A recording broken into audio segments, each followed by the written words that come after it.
Bonjour et bienvenue sur cette vidéo. Aujourd'hui, nous allons parler d'un bon ingrédient, un actif anti-age. C'est tout de suite.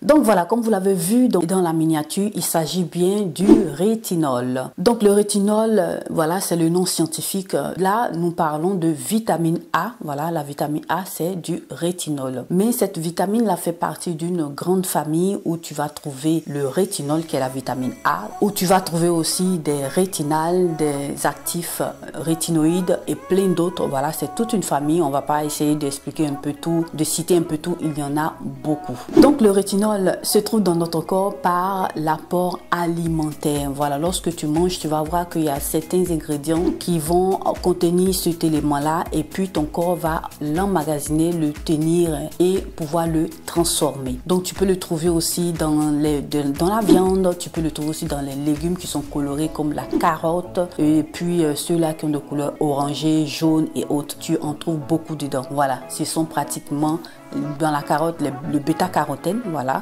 qui va être transformé après par le corps pour obtenir cette vitamine A là, qui sera ensuite, qui est pratiquement le rétinol. Donc ce rétinol là qui va être retenu, stocké dans ta peau, va par la suite aider à booster le collagène et l'élastine dans ta peau, chose assez intéressante parce que ce que tu dois savoir, c'est que au fur et à mesure que tu prends de l'âge, tu as le pourcentage pratiquement de collagène et d'élastine qui vont pratiquement diminuer. Donc le rétinol est un élément assez intéressant qui va t'aider à maintenir un peu, voilà, ces ingrédients-là, cette protéine, le collagène dans ta peau.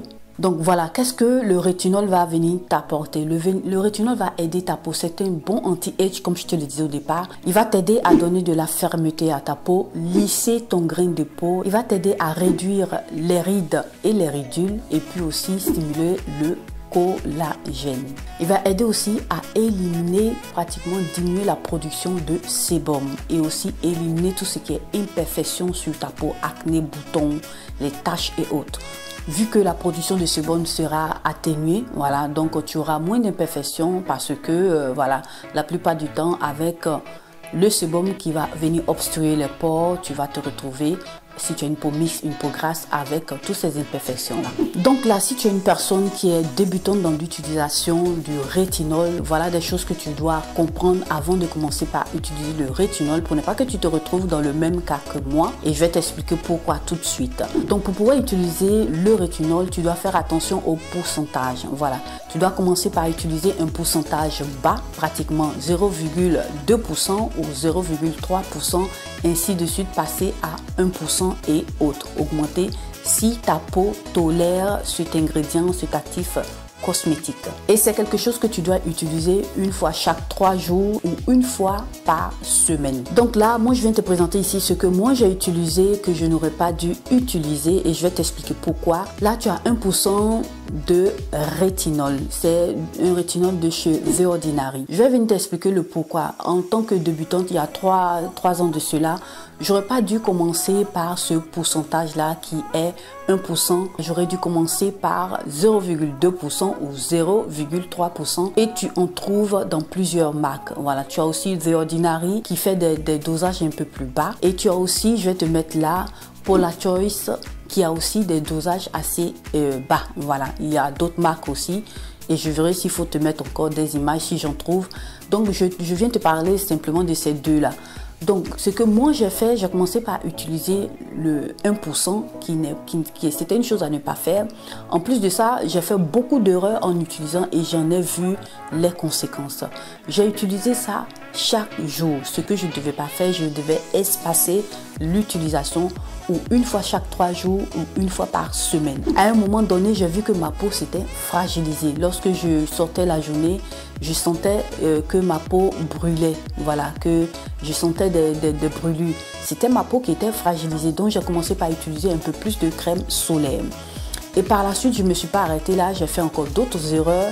Une semaine après que j'ai vu ça, j'ai voulu épiler, voilà, mon visage. Et c'est l'erreur que je ne devais pas faire. Je devais laisser reposer ma peau plus ou moins pendant 1 mois avant de pouvoir m'épiler. Donc, une semaine après, j'ai commencé par m'épiler et c'est là que j'ai fait le désastre. J'avais pratiquement tout le visage voilà, de la bouche où il y avait des plaies après qu'ils se sont cicatrisés, comme vous le savez. C'est comme si quelque chose avait gratté ces parties-là. Effectivement, la peau s'était enlevée vu que les parties où j'ai épilé voilà, étaient déjà fragiles. Et c'est ce que je ne devais pas faire. Et en plus de ça, il m'a fallu pratiquement 1 ou 2 mois pour pouvoir retrouver ma peau. Dieu merci, ça s'est arrangé. Et là, j'ai compris tout de suite que c'est quelque chose que je ne devais pas faire. Et c'est là que j'ai compris aussi ce que je devais utiliser comme dosage. Donc, je vous invite aussi à faire attention à ce côté-là pour ne pas vous retrouver aussi dans le même cas que moi. Donc, vous allez voir que sur le marché, vous trouvez 0,2%, 0,3%, 1% que je viens de vous présenter chez The Ordinary. Vous trouvez aussi 2%. Et vous trouvez aussi, je crois, 3%. Le problème avec le rétinol, c'est que vous devez aller doucement l'intégrer petit à petit dans votre routine, en commençant, comme je vous le disais, par de petites doses. Et par la suite, votre peau va s'habituer et vous pourrez continuer par utiliser. Si ça ne vous irrite pas la peau, vous allez augmenter les dosages. Mais dans ces derniers temps, nous avons vu la Commission européenne qui s'occupe des éléments cosmétiques qui a pris une décision par rapport au rétinol parce qu'ils se sont dit que quoi? Nous avons le rétinol par l'alimentation et aussi par les compléments alimentaires, ça fait déjà un bon dosage. Et aussi dans les cosmétiques, nous avons aussi ça. Donc, ils ont essayé de diminuer juste un peu le dosage par rapport aux cosmétiques, l'apport de rétinol que nous recevons par les cosmétiques. Donc, je crois que d'ici 2024, dans le mois de juillet ou juin, nous n'aurons plus de dosage de rétinol de plus de 0,3%. Voilà, toutes les crèmes, les cosmétiques qui contiendront le rétinol auront au maximum 0,3% de rétinol. Donc dans cette période-là, voilà, nous sommes encore en 2023, dans cette période-là où je vous tourne cette vidéo, il y a encore la possibilité de pouvoir en trouver sur le marché qui a un peu plus de 1% ou 2% parce que les sociétés devront, ces marques cosmétiques-là devront terminer leur stock. Donc je pense que vous aurez encore pratiquement tous ces dosages-là sur le marché. Mais il arrivera un temps, pratiquement cette date que je vous ai donnée, et vous n'en trouverez plus sur le marché parce qu'ils risquent d'avoir des sanctions s'ils mettent encore en commerce des dosages de plus de 0,3%. Donc, dernier élément que vous devez comprendre si vous devez utiliser le rétinol, c'est un élément, c'est un actif qui va venir s'oxyder assez facilement, il n'est pas stable. Donc là, moi, je vous invite à regarder aussi les emballages dans lesquels ils sont mis. Voilà, donc vous devez voir si ils sont dans des bouteilles ambrées, voilà. Dans ce genre de bouteille là que vous voyez qui est un peu sombre, voilà, pour mieux le protéger du soleil et aussi de l'air. Donc ça, c'est important. Et je vais vous mettre quelque part là les bouteilles airless. Ce sont des bouteilles qui sont fermées hermétiquement et puis je vais essayer de vous mettre l'image pour que vous puissiez avoir une idée où le soleil et puis la lumière et l'air ne passent pas. Ça permet de garder le produit dans de bonnes conditions et ça permet aussi que le rétinol ne va pas s'altérer. Donc c'est super important.